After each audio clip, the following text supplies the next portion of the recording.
എല്ലാവർക്കും എൻ്റെ പുതിയൊരു വീഡിയോയിലേക്ക് സ്വാഗതം. ബീഫ് ഇഷ്ടമല്ലാത്തത് ആരുമില്ല അല്ലേ? എല്ലാവർക്കും ബീഫ് ഒരുപാട് ഇഷ്ടമാണ്. നമുക്ക് ബീഫ് കറിയായിട്ടല്ലാതെ അല്ല പുരട്ടിയെടുക്കുന്ന ഒരു ബീഫ് ഐറ്റം നമുക്ക് കണ്ടാലോ. ഇത് കപ്പയുടെ കൂടെയും ചപ്പാത്തി പൊറോട്ട ഇവയുടെ കൂടെയൊക്കെ അടിപൊളി കോമ്പിനേഷനാണ് കേട്ടോ. തേങ്ങക്കൊത്തൊക്കെ അധികത്തിലിട്ട് നല്ലതായിട്ട് അതിനെ വഴട്ടി അങ്ങ് എടുക്കണം. എടുത്ത് കഴിയുമ്പോൾ നല്ല ടേസ്റ്റാണ്. നമുക്ക് ഈ രീതിയിലാണെങ്കിലും നമുക്ക് ഉപയോഗിക്കാവുന്നതാണ്. കുറച്ചും കൂടെ ഒന്ന് ഇളക്കിയെടുത്ത് കഴിഞ്ഞാൽ വഴട്ടിയെടുക്കാം. അതെല്ലാം കുറച്ചുകൂടെ ഫ്രൈ ചെയ്താൽ നല്ല ബീഫ് ഫ്രൈ ആയിട്ട് നമുക്കിത് ഉപയോഗിക്കാം. ഇത് എങ്ങനെ ഉണ്ടാക്കുന്നത് നമുക്ക് നോക്കിയാലോ. ഞാനൊരു കുക്കർ അടുപ്പത്ത് വെച്ച് കൊടുത്തിട്ടുണ്ട്. 1 കിലോ ബീഫിൻ്റെ കറിയാണ് നമ്മളിവിടെ ഉണ്ടാക്കിയെടുക്കുന്നത്. കുക്കർ ചൂടായി വന്നിട്ടുണ്ട്. ഇതിലോട്ട് ഒരു 2 ടേബിൾ സ്പൂൺ വെളിച്ചെണ്ണ ഒഴിച്ച് കൊടുക്കാം.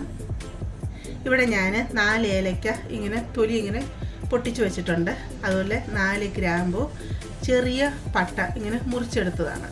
ഇത്ര എടുത്തിട്ടുണ്ട്. ഇത് ആ കുക്കറിലോട്ട് അങ്ങ് ഇട്ട് കൊടുക്കാം. ഒന്ന് ഇളക്കി കൊടുക്കാം. ജസ്റ്റ് ഒന്ന് ചൂടായി വരണം, അത്ര മാത്രം മതി. ഇവിടെ ഞാൻ 1/4 കിലോ കൊച്ചുള്ളി മുറിച്ചെടുത്തിട്ടുണ്ട്. അത് നമുക്ക് ഇതിലോട്ട് അങ്ങ് ഇട്ട് കൊടുക്കാം.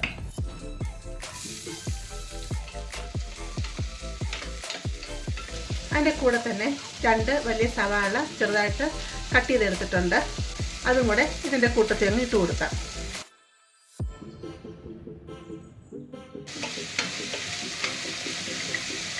സവാളയും കൊച്ചുള്ളിയൊക്കെ ഒന്ന് പകുതി വരെ ഒന്ന് വാടി വരണം. അതുവരെ നമുക്ക് ഇതിനെ ഒന്ന് ഇളക്കി കൊടുക്കാം. പെട്ടെന്ന് വാടി വരാനായിട്ട് ശകലം ഉപ്പും കൂടി ഇട്ട് കൊടുക്കാം. ഇത് പകുതി വരെ ഒന്ന് വാടി വരട്ടെ. സവാളയും കൊച്ചുള്ളിയൊക്കെ പകുതി വരെ ഒരു വാടി വന്നിട്ടുണ്ട്. ബീഫൊക്കെ എപ്പോഴും കറി വെക്കുമ്പോൾ നമ്മൾ കൊച്ചുള്ളി തന്നെ വെക്കുന്ന എപ്പോഴും ടേസ്റ്റ് കേട്ടോ. മധുരമുള്ള സവാളയാണെങ്കിൽ സവാള എടുക്കാൻ നിൽക്കരുത്, കൊച്ചുള്ളി തന്നെ ഇട്ട് കൊടുക്കണേ. ഇതിലോട്ട് 1 കുടം വെളുത്തുള്ളിയും വലിയൊരു കഷ്ണം ഇഞ്ചിയും ചതച്ചെടുത്തതാണ്. അത് നമുക്ക് ഇതിലോട്ട് ഇട്ട് കൊടുക്കാം. ഇതും കൂടെ ചേർത്ത് നല്ലതായിട്ട് ഇതിനെ ഒന്ന് വഴറ്റിയെടുക്കാം.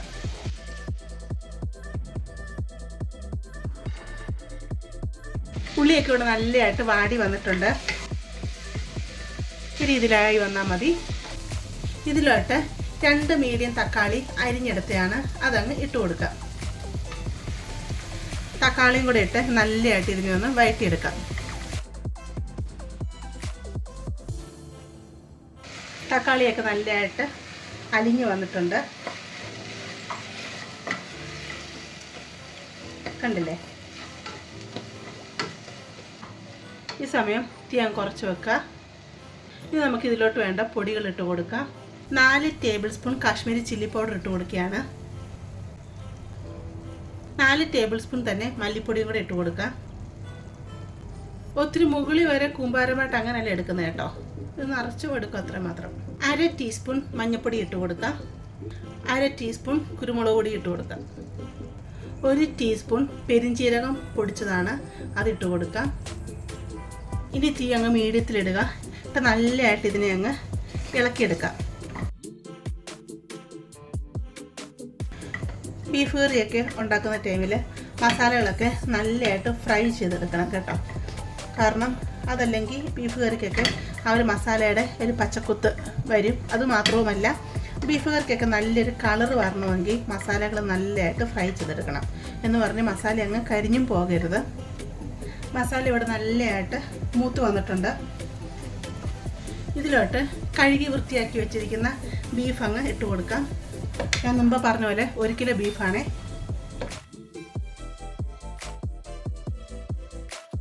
ബീഫിൻ്റെ വെള്ളമൊക്കെ നല്ലതായിട്ട് വാർന്നു പോയതാണേ. ബീഫും കൂടെ ചേർത്ത് നന്നായിട്ട് ഇതങ്ങ് മിക്സ് ചെയ്തെടുക്കാം.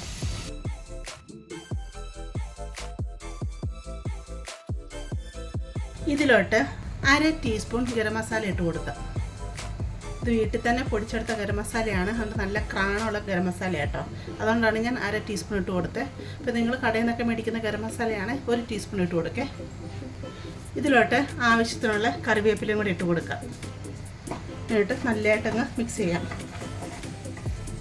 ബീഫിൻ്റെ എല്ലാ ഭാഗത്തോട്ടും മസാലകളൊക്കെ അങ്ങ് പിടിക്കണം.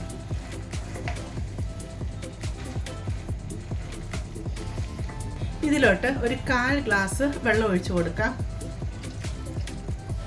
കുറച്ച് ഉപ്പും കൂടി ഇട്ട് കൊടുക്കുക. ഉപ്പ് ആദ്യം ഇട്ട് കൊടുത്തിരുന്നു, അതുകൊണ്ട് ഇപ്പോൾ കുറച്ച് മാത്രം ഇട്ട് കൊടുക്കുക. പിന്നെ വേണമെങ്കിൽ ലാസ്റ്റ് ഇട്ട് കൊടുക്കാമല്ലോ. ഇതിൽ വെള്ളം ഒഴിക്കുമ്പോഴും ഒത്തിരി വെള്ളം ഒഴിക്കരുത്, കാരണം ബീഫിൽ നിന്ന് വെള്ളം ഇറങ്ങി വരും.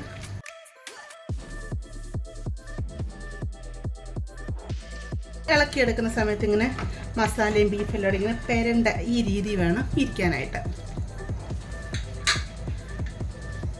കുക്കർ അടച്ച് കൊടുക്കാം. എന്നിട്ട് നമുക്കിതിനെ വേവിച്ചെടുക്കാം. അന്നേരം ഓരോ സ്ഥലങ്ങളിൽ കിട്ടുന്ന ബീഫിൻ്റെ വേവ് നിങ്ങൾക്കറിയാമല്ലോ, അതനുസരിച്ച് നിങ്ങൾക്കിതിനെ വേവിച്ചെടുക്കാം. ഞാനൊരു 4 വിസിലാണ് വരുത്തിച്ചെടുക്കുന്നത്. അപ്പോൾ അധികം വേവില്ലാത്ത ബീഫാണ് ഇവിടെ കിട്ടുന്നത് കേട്ടോ. അപ്പോൾ നിങ്ങൾ വേവ് നോക്കിയിട്ട് ഇതിനെ വേവിച്ചെടുക്കേ. ബീഫ് റെഡി ആയിട്ടുണ്ട്. നമുക്ക് ഇളക്കി നോക്കാം.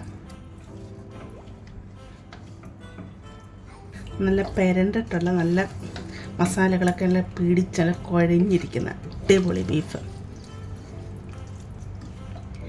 കണ്ടില്ലേ? കാണുമ്പോൾ തന്നെ അറിയാമല്ലേ നല്ല സൂപ്പറാണ്. ഇനി ഇത് കുറച്ച് പരിപാടിയോട് ചെയ്യാനുണ്ട്. ഒരു പാത്രം ഞാൻ അടുപ്പത്ത് വെച്ച് കൊടുത്തിട്ടുണ്ട്. ഇതിലോട്ട് കുറച്ച് വെളിച്ചെണ്ണ ഒഴിച്ച് കൊടുക്കാം. ഒരു 1.5 ടേബിൾ സ്പൂൺ വെളിച്ചെണ്ണ ഒഴിച്ച് കൊടുത്തിട്ടുണ്ട്. ഞാൻ ഇവിടെ കുറച്ച് തേങ്ങക്കൊത്ത് എടുത്തിട്ടുണ്ട്.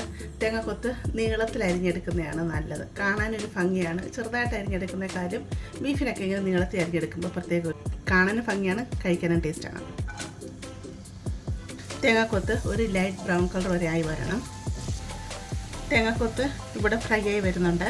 ഈ സമയം ഇതിലോട്ട് കുറച്ച് കറിവേപ്പില ഇട്ട് കൊടുക്കാം.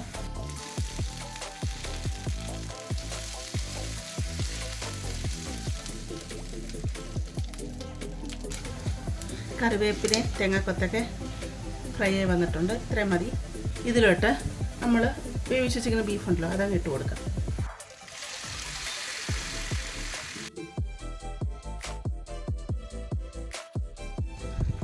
ബീഫ് നല്ലതായിട്ട് തിളച്ച് വന്നിട്ടുണ്ട്. കുറച്ച് ഉപ്പ് കുറവായിരുന്നു, ഞാൻ കുറച്ച് ഉപ്പും കൂടി ഇട്ട് കൊടുത്തിട്ടുണ്ട്. ബീഫ് എന്തിൻ്റെ കൂടെ കഴിക്കേണ്ടത് ഞാൻ പ്രത്യേകം പറയേണ്ട ഒരാവശ്യമില്ലല്ലോ, നമുക്കറിയാം. ചപ്പാത്തി, പൊറോട്ട, നാൻ, കുബൂസ്, ചോറ്, ഫ്രൈഡ് റൈസ് എല്ലാത്തിൻ്റെ കൂടെ കഴിക്കാൻ പറ്റുന്ന നല്ല അടിപൊളി ഒരു കറിയാണ് ബീഫ് കറി. ഇത് അത്യാവശ്യം ഗ്രേവിയൊക്കെ ഉള്ള നല്ല കുറുകിയിരിക്കുന്ന അടിപൊളി ഒരു കറിയാണ്.